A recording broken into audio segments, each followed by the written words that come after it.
Au CNES, le compte à rebours a commencé alors que le vaisseau cargo ATV2 va être lancé en fin de soirée de Kourou. Du mieux chez les cadres dans notre région, on prévoit une hausse sensible des recrutements. Les Don Quichotte mettent la pression pour le relogement des sans-abri du pont des Catalans. Disparition inquiétante de Patricia Bouchon depuis lundi. La joggeuse de bientôt 50 ans n'a pas reparu depuis son sport matinal dans les alentours de Bouloc, dans la Haute-Garonne. Son mari a signalé sa disparition à partir de 6h30 le jour même. Elle fait 1m60 et environ 50 kg. Toute personne ayant des renseignements est priée de contacter la brigade de Fronton au 05 34 27 93 60.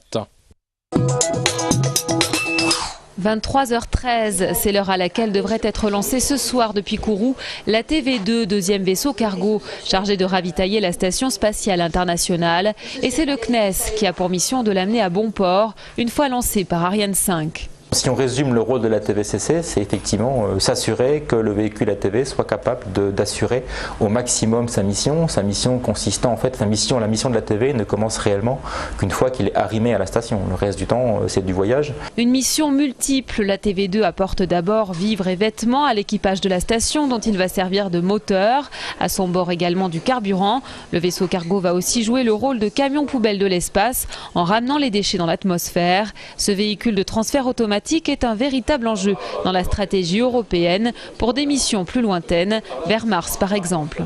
Nécessairement, ce type de missions se feront par des assemblages en orbite. Et qui dit assemblage dit en fait des rendez-vous, des amarrages entre différents modules, et c'est ça, par exemple, la TV sait très bien faire, c'est ce qu'il a démontré sur le vol précédent en 2008. Le vaisseau cargo devrait s'amarrer le 23 février à la Station spatiale internationale et devrait en repartir le 4 juin avant de se désintégrer dans l'atmosphère.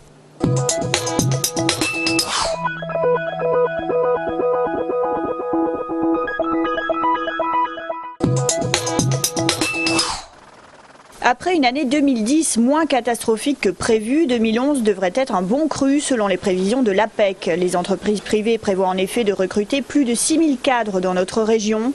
Avec 62% d'intention de recrutement, c'est le secteur des services qui l'emporte. Bien ensuite, le commerce et l'industrie.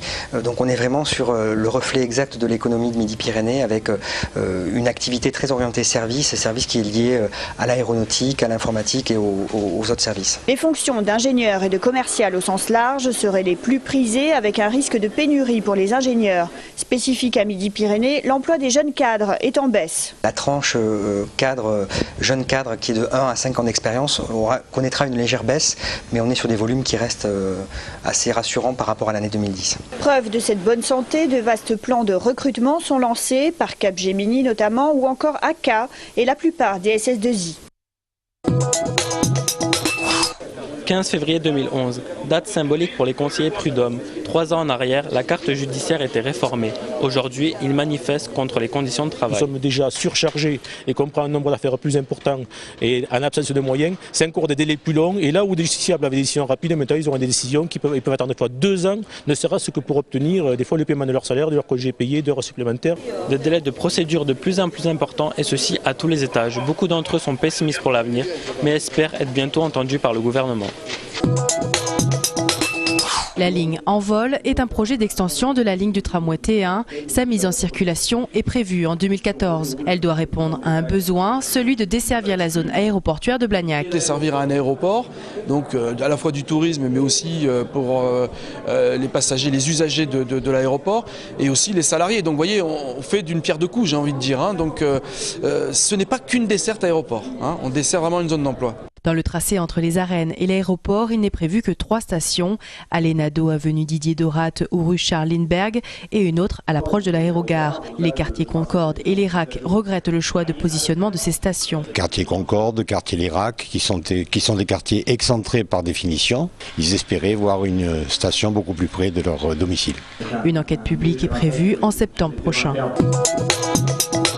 25 ans, c'est un jeune âge. Certains argueront que je suis peu expérimenté, mais je préfère être peu expérimenté et apprendre qu'avoir l'expérience de l'incompétence et de l'imposture, ce qui est le cas pour l'actuelle municipalité. Le ton est donné. L'étudiant en droit international et en économie est aujourd'hui candidat de l'opposition sur le canton 4 de Toulouse, le quartier dans lequel il a toujours vécu, également ancien canton de Dominique Baudis. Ma candidature est une candidature de cœur, parce que tout simplement c'est un canton sur lequel j'habite et j'ai voulu m'y investir. Et de nouvelles personnes sur l'échiquier politique, ce sont de nouvelles visions d'avenir, de nouveaux projets, de nouvelles idées, en tout cas de nouvelles ambitions.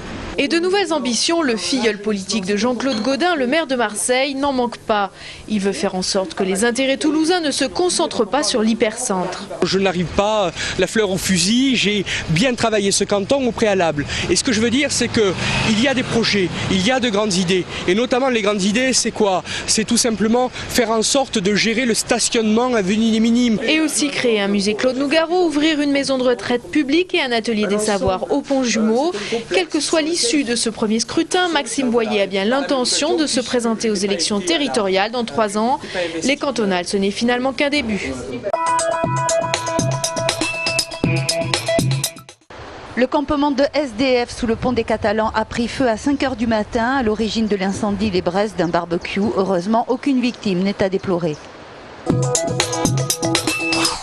Madame, il y a des gens qui sont en train de crever sous les ponts. 9 h ce matin, le bureau de l'élu en charge de la solidarité est occupé. Enfants de Don Quichotte et SDF sont main dans la main pour accélérer le relogement des 9 personnes vivant sous le pont des Catalans, d'autant que leur campement a brûlé la nuit dernière. Heureusement que le vent n'était pas dans le bon sens, parce que sinon les gens auraient brûlé dans les tentes. Donc maintenant, c'est un cri d'alerte. Je pense qu'il y a quand même des possibilités pour trouver un terrain aménagé pour ces personnes-là sur Toulouse, tout en lien avec l'État. La recherche de ce terrain est en cours selon la municipalité. Mais la situation de ce groupe de SDF et ses 17 chiens doit être compatible avec le voisinage. L'hébergement d'urgence est une responsabilité d'État. Nous allons à la fois faire notre travail sans attendre la préfecture, mais en même temps aussi informer, alerter et voir si la préfecture peut nous aider à trouver une réponse rapidement. En fin d'après-midi, la mairie a proposé un terrain en périphérie. La préfecture cherche également une solution. Il rappelle que 12 places sont disponibles au centre d'hébergement du Courdillon, mais l'accueil des chiens est limité.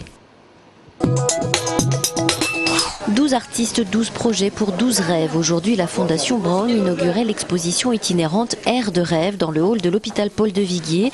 Objectif, aider à l'amélioration du cadre de vie à l'hôpital. Chaque visiteur est donc appelé à voter pour son œuvre préférée. Pour chaque vote, 1 € sera reversé à l'association des Petits Princes qui réalise des rêves d'enfants malades. L'artiste le plus plébiscité aura ensuite la mission de réaliser son espace rêve dans un hôpital. L'exposition est à voir jusqu'au 28 février.